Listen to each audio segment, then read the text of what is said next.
It's been a while since I've done a skincare playbook video, and I realized that I haven't done a colder weather video, and I definitely change up my routine when it gets colder out. I'm Dr. Sarah Shu, and I'm a dermatologist in the Seattle area. In my skincare playbook series, I share the products that I use, but these videos aren't really about buy this product or this product is a holy grail. I'm just sharing the reasons why I'm using the products I use so you can learn how I build a routine as a dermatologist. Let's get started. First, I'm going to quickly share my skin type so you can see if we have any overlapping issues. I have combination skin and I have a pretty oily T-zone, pretty normal skin on the outer parts of my cheeks like this, and super duper dry skin on my inner cheeks. I'm also a little bit under 40, so I have early signs of aging, but nothing major at this point. I'm also rosacea prone and have pretty sensitive skin. So if I use a lot of exfoliating products, a lot of active ingredients at the same time, and retinoids, that'll kick off a rosacea flare for sure. I'm also super duper pigmentation prone, like if I even look at the sun, a new dark spot will appear. And during colder months, I need even more moisturizer for dry areas, meaning more layers and thicker types of moisturizer. And I also use sheet masks more frequently in the winter so I don't get too dry. Like usual, let's get started from the beginning. This is my 10th time mentioning Dove's Sensitive Skin Beauty Bar on this channel, and this is how much money I get from Dove for promoting this product. $0. I just really like it. I've used it for decades. It takes off my makeup and sunscreen really well. And if I'm using a really waterproof sunscreen, sometimes I need to lather and rinse 2 times in a row to get the sunscreen off. But I don't really use a lot of super waterproof sunscreens in the fall and winter, and my makeup washes off pretty easily. So one time is usually good enough for me. I love the price. I've seen it for just $1 a bar when it's on sale at Costco. I like how it has lauric acid to help with mild acne. I like how it's fragrance free and that it's just a nice, mild cleanser. Next, moisturizers. I am loyal to my favorites, and I've mentioned this product before, but my first moisturizer layer is often the Astura's Cream Mist. I use Astura's Cream Mist as a base layer of moisturizer or my hydrating toner step pretty much all year round. It's hydrating and it doesn't make my sensitive rosacea prone skin angry, and it's also quick and really convenient to use. I always have to check to make sure I know where the nozzle is so I actually spray it in the right direction. I'm usually in a rush in the mornings and I've sprayed it straight into my eyes or into my mouth on accident, and it doesn't taste the best and it's spicy when it gets into your eyes, so don't be like me and just take your time, I guess. In the summer, this is good enough by itself for normal and oily skin like my forehead, my nose, and the outer parts of my cheeks. But when the weather's colder, I'm going to need more than this, especially on my dry areas. For a hydrating serum, a newer one that I haven't mentioned before is this one by Sungbun Editor. It's their Silk Peptide EGF Heart Fit Volume Lifting Ampule. This serum is kind of weird looking in that it has these shiny yellow collagen threads. You see it? It almost looks like lemon peel. And these things are supposed to be dissolving collagen threads, which are fun and good for marketing, but I find it to be a little bit gimmicky. The texture is also a little bit more thick and substantial than a typical serum, which I really like. I got this on the Olive Young website during a buy one get one sale. I still shop on Styleana, but these days I find myself browsing the Olive Young website more and more because their communication and shipping are just much more reliable than Styleana, and I'm still finding good deals. But because I'm a tiger mom when it comes to skincare and I'm a super picky person, I really don't love the packaging. So this is what it comes with. You take this little blunt syringe and you use the syringe to draw the serum up from the ampule. And then you use the syringe to put it on your skin. And for storage, you twist the cap back onto the syringe. I wish it were just in an airless pump or a serum dropper. It'd be easier to use without needing to keep track of or use the syringe that comes with it. I still like it though. The reason why I still like it, even though it has all these limitations like the gimmicky yellow threads and the syringe, is that I like the texture being heavier and more substantial. And it also makes my skin look more glowy and hydrated. I wish I had a sophisticated or scientific reason for buying it in the first place, but real talk, I had a really stupid reason. It was on sale and it had a gift with purchase.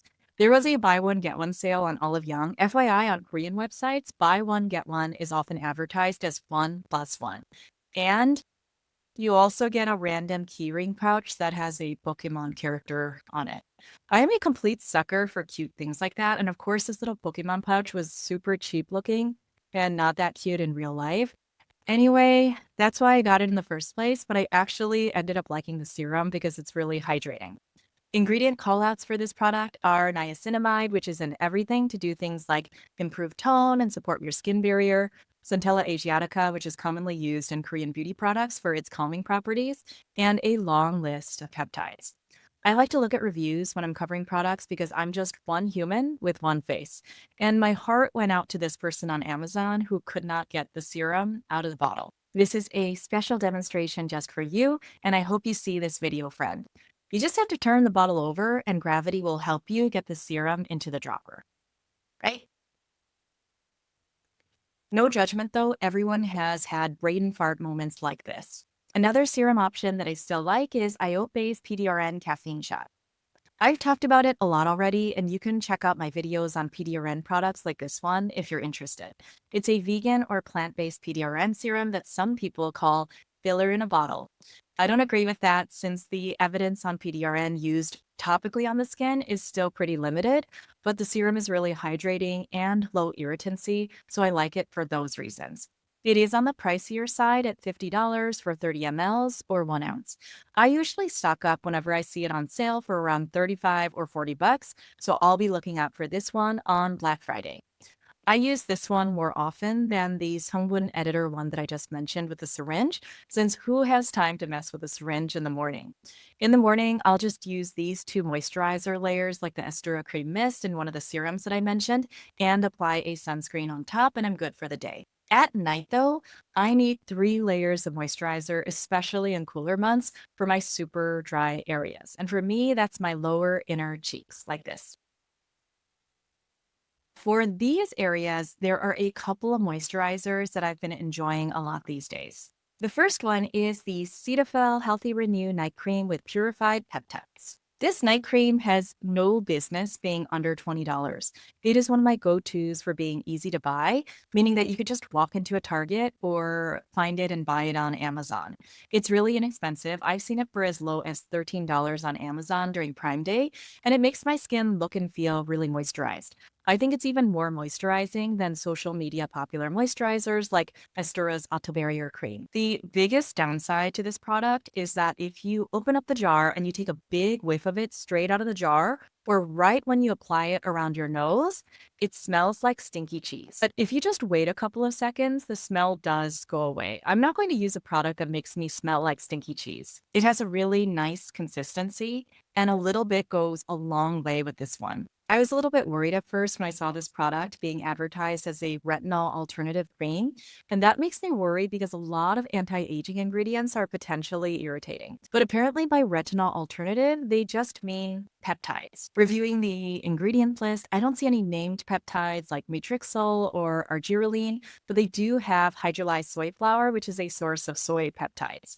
I've been asked about topical peptides in my comments, including by Andre, my earliest non-friend supporter of this YouTube channel from back when I got 0 views on every video. I'll make a separate deep dive video on topical peptides in the future. For people who are weirded out by the Cetaphil cream smelling like stinky cheese, another one that I've liked recently is this one. The Maylove Hydro Relief Peptides and Amino Acid Cream. It contains hydrolyzed soy flour like the Cetaphil Stinky Cheese Cream and rice amino acids too. I really like the texture and I appreciate that there's no odor and it doesn't feel heavy either. So now I'm done with my moisturizer steps, and this is where I consider throwing on active ingredients that aren't just hydrating. I've mentioned before on my videos that I'm ultra pigmentation prone thanks to my horis nevus. This is what a horis nevus can look like when it gets really severe. For pigmentation, I've been using Eucerin serum from the Radiant Tone line pretty often.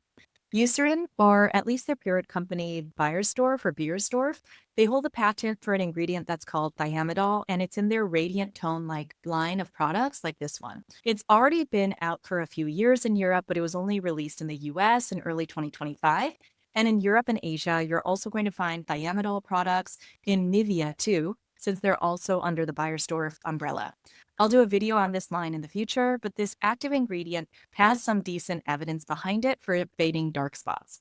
I've noticed a little bit of a difference too since starting to use it. One thing that I hate about this product line is that it is heavily scented. And it is not a classy fragrance like a high-end candle or a nice perfume. It kind of makes me smell like a cheap Barbie doll. And it's not like the Cetaphil night cream where it smells like stinky cheese in the jar, but it dissipates really fast once it's on your skin. This one I can keep smelling for 20, 30, 40 minutes, and it is a really strong smell. I still use it because what choice do I have? It works, and I don't really have a fragrance-free alternative that contains this ingredient since apparently the Nivea thiamidol stuff is really fragranced too. So what I do is I just take a tiny little bit and I use it on areas that are pigmentation prone. And for me, that would be the sides of my cheeks, like right along here and right along here too. I have some makeup on though, so I'm not going to wear it. I use this one on dark spots morning and night, and if my skin is up for it, meaning that it's not irritated, I'll also use the Melasil serum from La Roche-Posay since that blocks pigmentation in a different way. I need all the pigmentation help that I can get. On some nights, I'll use a little bit of over-the-counter retinol or retinol, like the Beauty of Jules Retinol Eye Serum or Avène's Retinol line. I do use retinoids less often in colder months since my skin is easily irritated by retinoids and my skin gets pretty dry when it's cold out. My sunscreens don't change that much throughout the seasons. I've done a lot of videos on sunscreens that I like, but this is just a very quick rundown. I still like to use the Beauty of Joseon Relief Sun line. I use the original more often in colder months and the Aqua Fresh more when it's warm out. I use La Roche-Posay's UV Immune 400 line less often in the fall and winter, since that's my pick for strong sun conditions, which winter in Seattle, you don't really get very much strong sun conditions. This line isn't sold in the US because the UV filters aren't approved for use in the US, but I get this from Asian and European websites. I've also been enjoying the Maylove Mineral Sun Protector because I really like the airy texture and it has a pretty nice matte finish. For oily skin people like me, it's a nice choice, but if you like more of a glowy finish to your sunscreens, I think you might like the other ones that I mentioned more. And that's it. So, a quick recap. In the morning, I'll wash my face, do 2 layers of moisturizer, apply sunscreen, then I'll apply the Eucerin on just my dark spots. That's 5 quick steps.